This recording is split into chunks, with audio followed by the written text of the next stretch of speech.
Welcome to another conversation in practical theology with me, Sayyiddah Zaidi, and my co-host Eric Stoddart. Today we're going to be exploring the topic of Jubilees. It's the Queen's Platinum Jubilee this year, and so we thought it would be quite interesting to unpack the subject of milestones and Jubilees from a faith perspective from both of our respective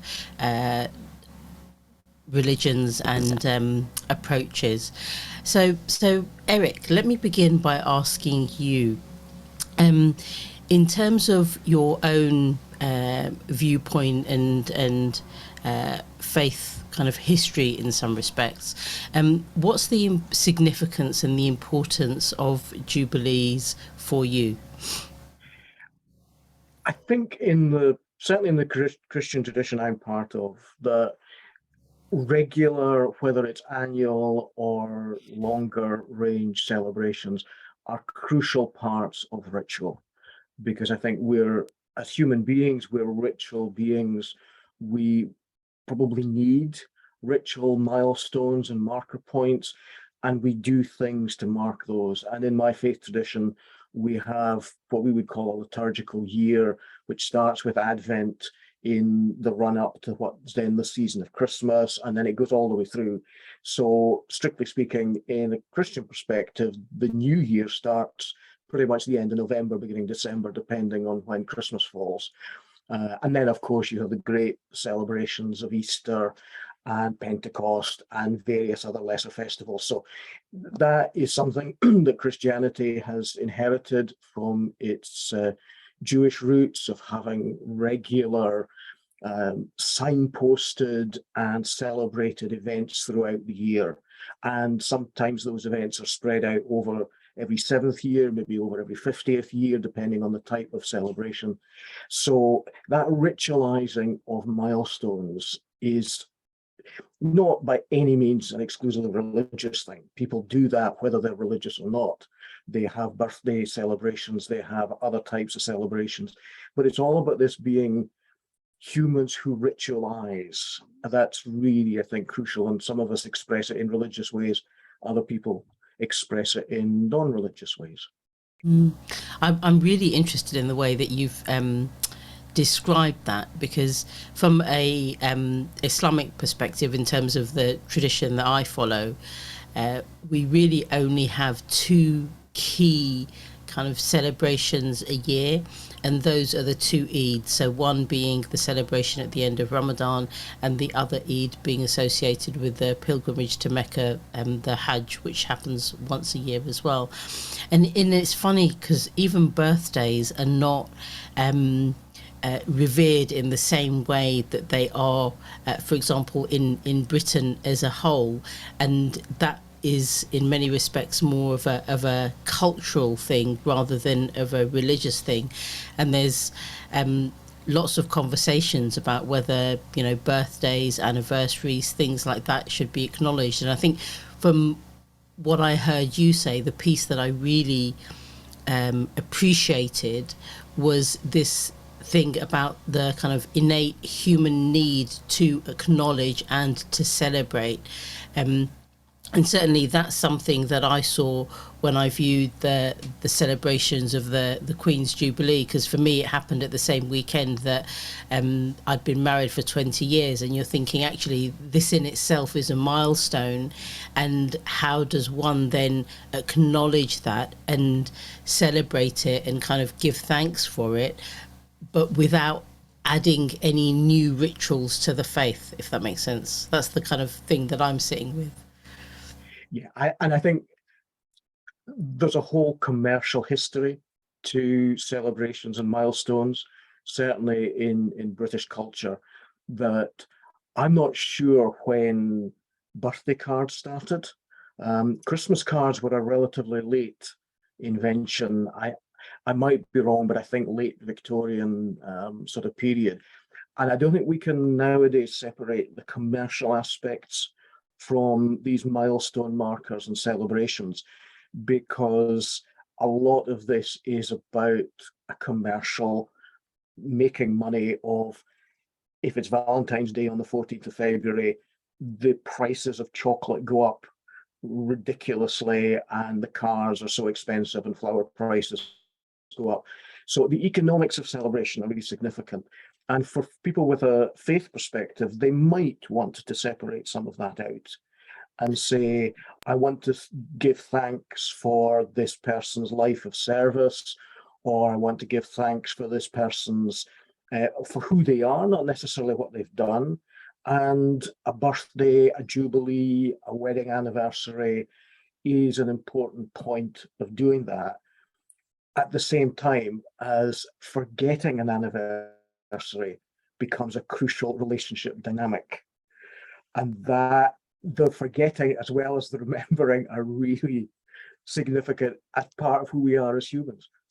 Yeah, it's so important what you've just said there, and I think we touched on commercialization of faith traditions before in one of our podcasts, but this piece that you're saying about Christmas cards and birthday cards and things like that, I mean, I think about the ones that I've been given, and the cards that I treasure the most are actually the ones that are handmade, you know, and so that then adds another dimension in terms of the thought and the emotion and all of that that will have gone into the making of the card, and remove some of those commercial aspects.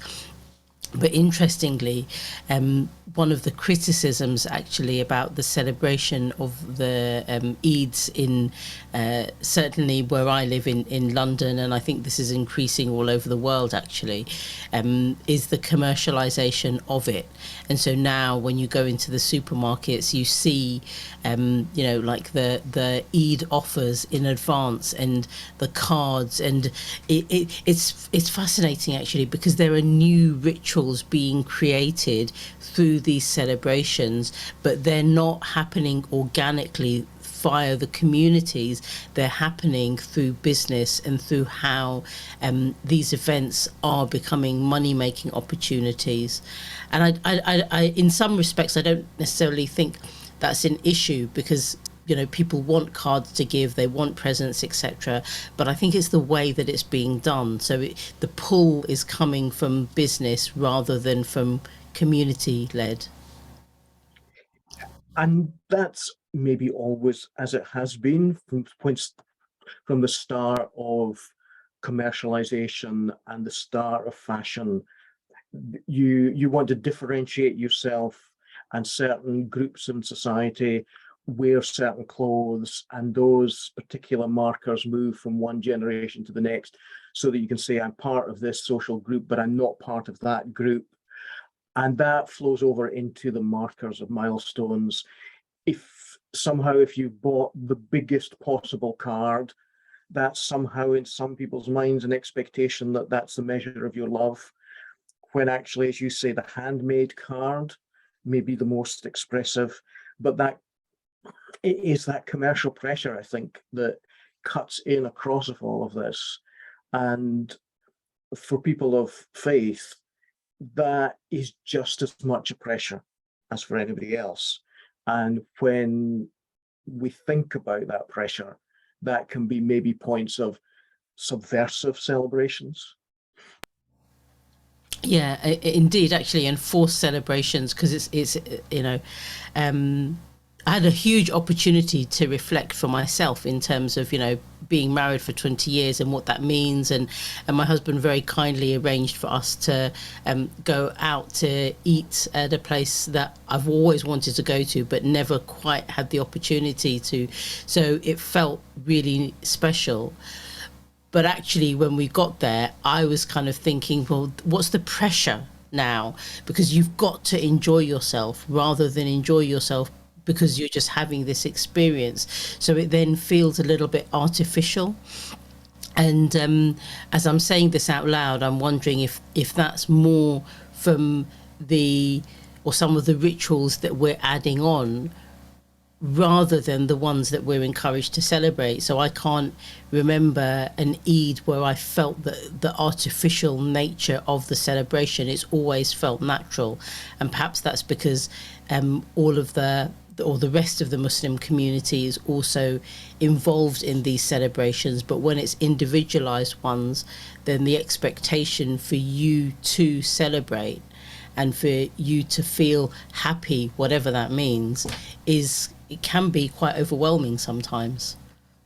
Yeah, I think you're spot on there with the pressure that these celebrations make. Now, I think part of that is a personal, psychological, emotional trait sort of thing, because there are people who absolutely love the celebrations that are focused around them, and they get a lot of energy from it, and the people around about them love doing it, and it's a fantastic thing. Other types of people, we sort of cringe when that happens. It's just not us.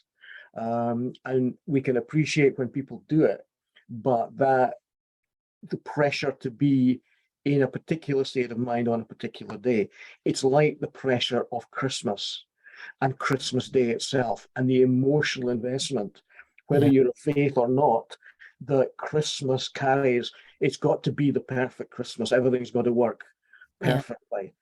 Or for some people, that's their wedding day, has to work perfectly.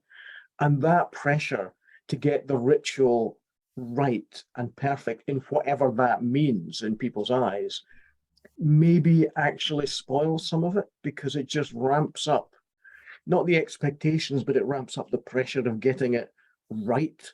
But in whose sense is it right? Because these rituals are developing all the time, they're changing all the time. And certainly in the individual rituals, they're unique to each family group or cluster of friends. There's not a set standard that it has to be done that way. yeah. No, I completely agree. And when you're kind of describing the rituals for individuals and family groups and things, it's actually kind of leading me to what's happening in Birmingham at the moment in terms of the Commonwealth Games and the celebrations that are taking place there in terms of the opening ceremonies and setting the scene for what will be, several weeks of athletics and celebrations of sports events. And as I was watching a little bit of the opening ceremony yesterday, I was just thinking, gosh, isn't it wonderful that so much history has been brought in to one experience, and the documentation of it and the celebration of it and the acknowledgement, and perhaps that's what Jubilees are about. It's about reflecting back and being grateful, acknowledging challenges and things like this that took place as well, and then using that as a kind of stepping stone for what can come next. Yeah, and being extravagant, because I think that's another part of these milestones and these rituals, whether it's the opening of the Commonwealth Games or the Queen's Platinum Jubilee or your wedding anniversary, that it's doing something that is extravagant. And there's a real, I think, proper place for a bit of extravagance. That, if the opening ceremony of the Commonwealth Games was just somebody standing up and saying, "I declare these games open," everyone would feel cheated. And there's something about celebration that has the extra bit, and that's maybe the ritualizing. It's certainly true within Christian rituals that there's an extravagance there in many of the rituals, and that's part of the enjoyment. It's a special thing, it's an extra thing, and where there are resources to do that, of course, not everybody has the resources to do something special, but where can be a bit of extravagance, then that's important for us. It's different, it's out of the ordinary. Yeah, I completely agree, and it's interesting because as you're speaking about extravagance, it's making me think that we're in the two Eids, for example. We're supposed to wear our best clothes and eat. Um,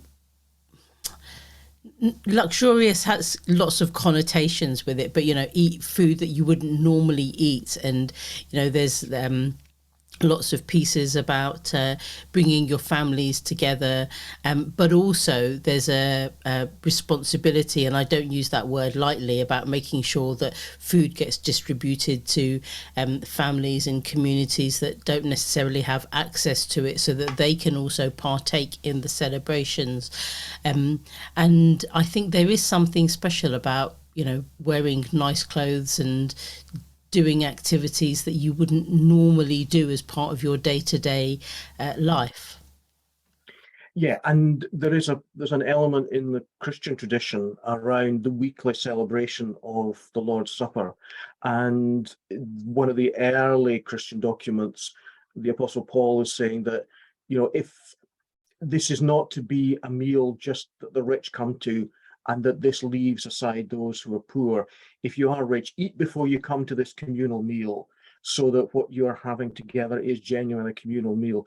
Don't let it become a point of showing off your wealth. Be really conscious of those in your community who are not able to do that. Celebrate, but be kind and discreet about it if others are not able to do the same thing. So that is an important element, maybe from a faith perspective, about who can't take part in this celebration. Yeah, and I love the way that you've described that, because I think one of the biggest challenges that I have is that I see lots of celebrations and acknowledgements that feel very extravagant. And I think that you're right, there is a time and a place for that, but it's how does everyone from all sections of the community have some participation in that? So when you hear of things like, you know, you can't afford the tickets, or it's going to be an event for only, it's a national event, but it's only for certain people, I think that does frustrate me in some ways, because I think our faith traditions encourage the democratization of these celebrations and engagement from everybody. So that's something that feels to me as if it's missing.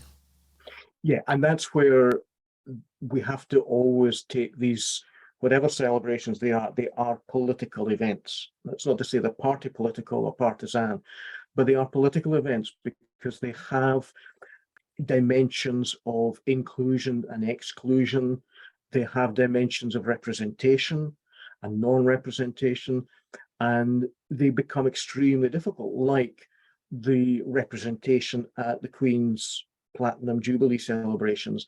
The thought that will have gone into which groups are represented in which way, what traditions are acknowledged in a 70-year reign, that has covered everything from the beginnings of the finishing of the British Empire through to significant countries getting their independence from the British Empire. And how do you recognize that within a celebration? But at more individual or local levels, there are who's included, what symbols are used, how do some people's celebrations clash with other celebrations? You know, think of the 12th of July in Northern Ireland and the marches. We have something of that also in Scotland. And celebrations can become points of conflict, Mm. and the difficulties of knowing how do we celebrate specific heritages where those heritages have negative implications for other groups. Do you simply not celebrate, or do you not acknowledge? And that political working through, depending on what sometimes faith perspective someone wants to take, as to whether they would want to say, on the basis of my faith, I would downplay that, or I would acknowledge that and seek forgiveness from as part of my culture. All those sorts of issues become part of major celebrations. Yeah, and you know, there's so much complexity in what you're even saying. Because for me, for example, one of the things that I've always struggled with is how do I what's the verbiage that I use around Easter? You know, does one say Happy Easter, or how do you acknowledge, you know, the events of the in the Christian tradition, the death and then the resurrection of Jesus. And it's interesting because I have friends and colleagues from a number of different Christian traditions, and there's always a different response to the question of what language can I use to acknowledge Easter. And that, I think, in some ways summarizes the challenge that you're presenting to us about these events and what they mean to individuals and communities. And then when there's differences of perspective, how does one bring all of that together? Yeah, and those are deeply difficult discussions when you put things against a historical perspective and when you look at current injustices, because those historical things are one matter, but they will impact the current situation. So it's, and as I say, it's about what symbols do you use, which flags do you use, which flag is higher than another flag. And it comes down to really technically small things, but symbolically huge issues. And how we celebrate together, it's true in a family. You have different people have different expectations of weddings, birthdays, anniversaries, and people have to come to a compromise. Now, that's immensely more difficult when you're talking about community level celebrations. Yeah. Do we abandon celebrations because they're problematic?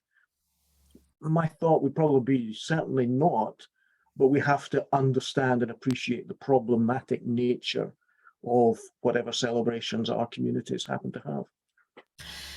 Yeah, and it becomes complicated, I think, when celebrations are taken over by the state in many respects. And I'm kind of thinking, well, for Eid, for example, and even for celebrations to do with weddings and other kind of milestones, is certainly in the tradition that I'm from, we're encouraged to explore the simplicity. So there's something that says that when there's a marriage that takes place, the simpler the wedding, then the more barakah is in it. And by barakah, that means blessings and good and all of these other kind of wonderful things. And so there's something, I think, quite powerful about exploring what simple means. And I think that there's also an encouragement to do what is within your means. So, for example, if we take weddings, one could do something as simple, let's say, as a and in Islam you just need an imam and two witnesses for a marriage to take place, and then a celebration can be a simple meal, and that's the extent of it. Now you could do that within a home or within a mosque and do it as something quite small, or we see weddings and things in all over the world actually that cost not even a small mortgage but a very significant one. And I think it's then about who you're doing it for. It's less perhaps about the individuals involved and their community groups. It's more about the audience that's watching, if that makes sense. Yeah, and I think a lot of that depends on the culture in which you're having the celebration, because there are cultures that would expect an extravagant celebration. Whether other cultures would think that's right or wrong, that's the expectation. So if you don't do that, you're making a statement that in some people's eyes as well, we didn't want to invite you to that celebration. In another culture where there's a tradition of simplicity, nobody would expect that, nobody would be offended.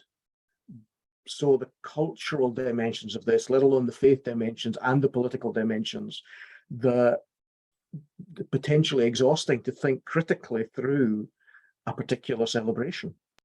Yeah, it's interesting that all of the different nuances and dimensions that come into this kind of make you realise it's not straightforward. And if I think about going back to the Queen's Jubilee, I mean, gosh, can we Certainly, I don't think there will be an event like that anywhere in the world again in my lifetime. You know, and if we look at the British royal family as it currently exists, it won't happen again for at least, you know, several monarchs, let's say. So that's perhaps there was an enormous amount of value in acknowledging that one in the way that was done, because it's more than a celebration of somebody's life and their service. It's actually a milestone in history. Yeah, and these major civic celebrations are of a different order altogether. And you're right, they come along very infrequently. And what goes into that, what doesn't go into that, will always be contested. And it's impossible to get it 100% right. And I think that there will always be perceptions that some things were overemphasized. There was a lack of attention to arguably the colonial effects of the British Empire and the monarchy, but people could argue about that forever and ever. It's never going to be 100% right, but something about the community coming together. Now, that's not, I think, shouldn't never be a naive, like the community is one thing and everybody is able to come together and everyone is somehow idealistically gathering under one celebration. That's not what I mean. Although some of the language is like that, the whole country comes together and the press is all about the whole country does not come together. Lots and lots of people come together and they share enough in common to be able to celebrate and in whatever way give thanks and acknowledge and recognize. But the rhetoric that goes with some of these celebrations, I think, is problematic because it can gloss over exclusion and it can gloss over some of the problems. And that's not to say that on the day of the celebration you focus on the problems, but somehow recognizing that whenever we do something in a civic forum, this is problematic. Yeah, and it was interesting because I watched a good part of the Queen's Jubilee celebrations, and it felt very different to previous royal milestones that I've seen. And I think this is actually part of the impacts of the shift in conversation as a result of the tragic death of George Floyd, and the way that Black Lives Matter and conversations around that have become now much more part of the social discourse. So there were more minorities represented even in the conversations, in the interviews that took place, which was a unique and interesting thing given some of the other dynamics of the royal family. But it didn't seem, if I'm allowed to say, it didn't seem as well integrated as in the opening ceremony of the Birmingham Commonwealth Games yesterday. And perhaps that's because of the planning and the advanced thought that has actually gone into this, but also the people who are involved. And I think that then takes us to this piece of who is being involved in arranging some of these celebrations and these events, and how do we make sure that it is much more representative of the community. And so those aspirations that you quite rightly present about, it's something to bring the country together, or to bring all parts of an area to be able to have conversation and speak with each other and even meet for the first time, so that some of those things happen. Because it's, even as I'm saying it out loud, I'm realizing actually these milestones are brilliant opportunities for that, and it's being missed year after year. Yeah, I've got a huge amount of sympathy for anyone who's involved in organizing a civic celebration, because we know the conflicts and tensions that can be present in a small family celebration. How do you do this? Where do you do it? Who gets invited? Who doesn't get invited? When is it going to be? To have that with a group of maybe 10 people, but then think that you're the poor soul that's responsible for organizing something with 10 million people or whatever. Yeah. You know, I have a whole huge sympathy that anyone that gets involved in that, they're going to get criticism from absolutely every quarter. How do we do representation in the preparation for these civic celebrations? How do you say, well, this group's going to be represented by whom? Does every group have to elect somebody? Just the nightmare of how you can have that level of community representation, that I don't envy anyone trying to work that out in detail, because who are our community representatives? Do we mean our politicians? Do we want always it's just our politicians organizing these events? But they're the only ones that we elect. So how do we do adequate community representation? I'm just so thankful it's not something in my job description. Yeah, and I think you're kind of taking us back to that point about the politics with a small p of these things, and perhaps that's removing some of the innate ritual celebration that we seek as humans, because it's becoming an much more civic event where maybe the connection with humanity is being lost because it does become political with a small p, and that then leads to it becoming much more politicized, not even in terms of who's represented, but who's the one that's going to say that they've organized the event, and you know, all the legacy that comes from that, etc. And that's just so overly complicated. I'm conscious of time, but there was something that you said that at the beginning that I've always wanted to ask about, which is about the liturgical calendar and the way that different events are marked. And I think it would be really helpful just to maybe explain a wee bit more about that in terms of the ritual kind of calendar that exists. Yeah, in Christianity, there's not one calendar. And so different parts of Christianity have slightly different calendars, and points are marked in different ways. But to speak generally about the liturgical year, there's a whole industry of deciding which people get celebrated and on which days and in which priority. Because you've got importance of Sundays, then if you pin down certain celebrations for particular saints or particular points like Pentecost celebrating the gift of the Spirit, or the Annunciation of by the angel Gabriel to Mary, if you're celebrating these and they're fixed at certain numbers of days, that's not too bad. So from Easter, you've got a certain number of days, and then you reach Pentecost, and you can fit those onto Sundays. But if you've got other ones that are set on, say, the 23rd of March to celebrate such and such a saint, there's a table of, I think it's about 5 different levels. And so there's great fun amongst the geeks within Christianity of, right, this particular person's commemorative day happens this year to fall on a Sunday, right? We either forget about them or they get bumped. And so you've got a whole complex process of saying, right, a 5th order one is the first to be bumped. There are certain things that can't ever be bumped, like Easter and the grade 1 celebrations and Christmas Day and all of that. And then there's a second level that will be maybe done on the second day.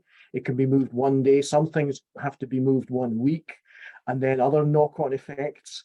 It's not my field. I've just enjoyed the really geekish arguments among some Christians about that particular saint should have been moved 2 days, but no, you can't do that because that will then conflict with a higher grade festival on that day.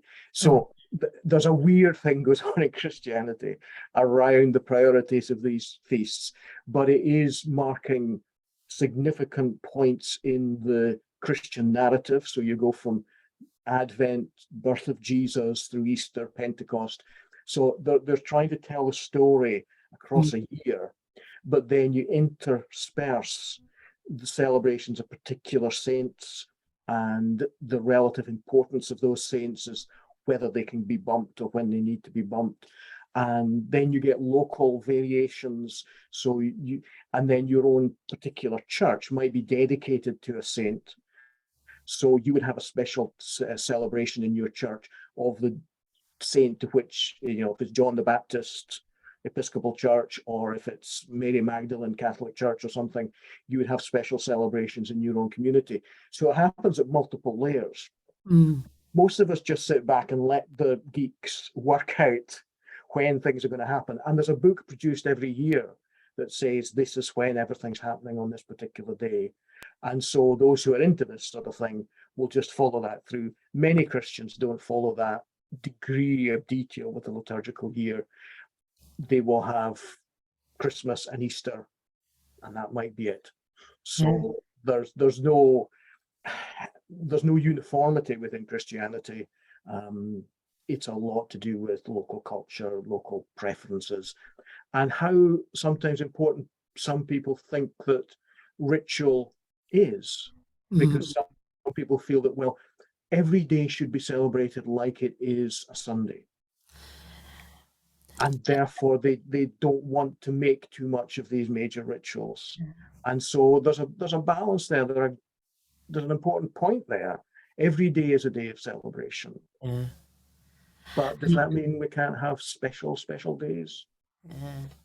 And I think that's a really, really wonderful point for us to wrap up on, because certainly when I was listening to you, I was thinking, when Eid, for example, falls on a Friday, they call it a double Eid, because you've got the celebration of the Friday, plus you've got the Eid as well, and other than that, I can't really think of any other major significant milestones. I mean, there are some within various different Islamic denominations, but the two that are always acknowledged are the two Eids, and if it's on a Friday, it becomes an even bigger celebration.